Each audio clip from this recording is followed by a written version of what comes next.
just after you were elected city councilman and the police chief called you up to have a meeting. You want to tell us about that encounter and how that went? Yes. The person who the chief supported lost, since I had defeated him. And politics being politics, you'd like to know what the other person thinks, since you're going to be working with them all these years. And so he invited me to come to his office. He called me up and he said, would I be able to meet him in his office? And I said, yes. Okay, you come into the police annex, you look to the right, and you'll see the stairs and a handle.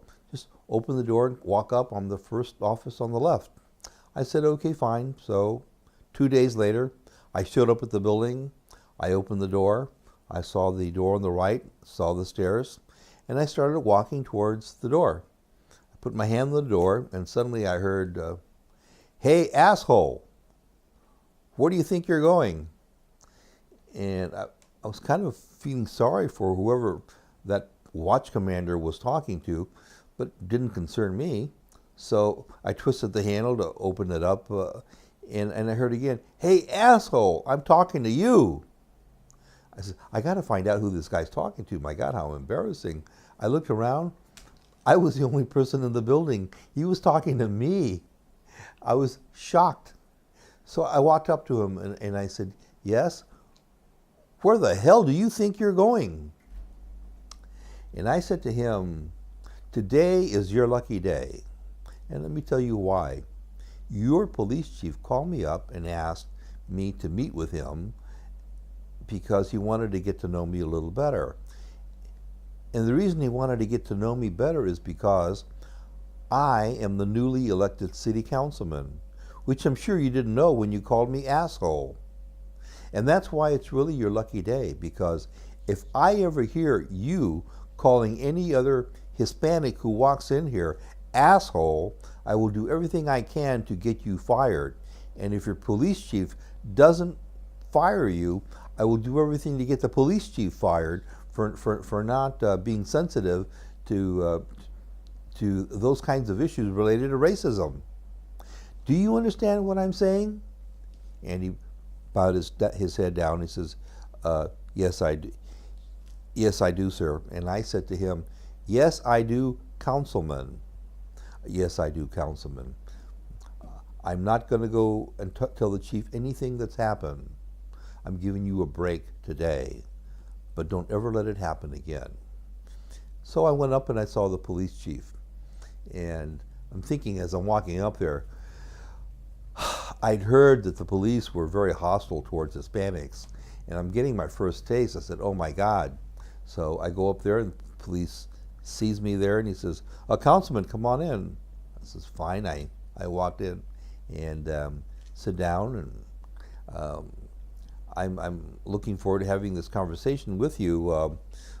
I just wanted to assure you that I will continue as I have in the past to do everything I can to maintain the laws of the city of Santa Ana. Do you have any questions of me, Councilman? And I said, well, I don't have a question, but I do have a concern. He says, what concern do you have? Well, last week, before this meeting happened, by coincidence, there was an incident that happened, and the headline was illegal alien roundups on 4th Street. It was in the Santa Ana Register. And basically what had happened, as you know, is the police cordoned off 4th Street, and they then began demanding that everyone show proof of their citizenship. And that was wrong. You can't do that. And he looked at me with his eyes kind of glowering, and he said, are you trying to tell me how to do my job? I said, no, I'm not trying to tell you how to do your job. I'm telling you that you also, though you are police chief, are required to obey the law. And I happen to have here, because I brought it with me, the legal opinion of State Attorney General Elwell Younger, in which he clearly states that the police are not to be involved in any stopping of people and asking them for their citizenship, that is the purview of U.S. immigration. That is the purview of the Border Patrol. If those two agencies call the city police for backup, that's another issue. But the police cannot initiate that kind of a police action on their own. And you cannot do it, and I don't expect that to happen again. And he said, he looked at me, kind of puzzled, because I'm sure no one had ever spoke to him that way before. I said, all I'm asking for is for people to be treated equally under the law. Not any favors for Hispanics or non-Hispanics, whatever. But if the law says you cannot be acting in a Gestapo manner, asking people for their IDs, then that's the way it is.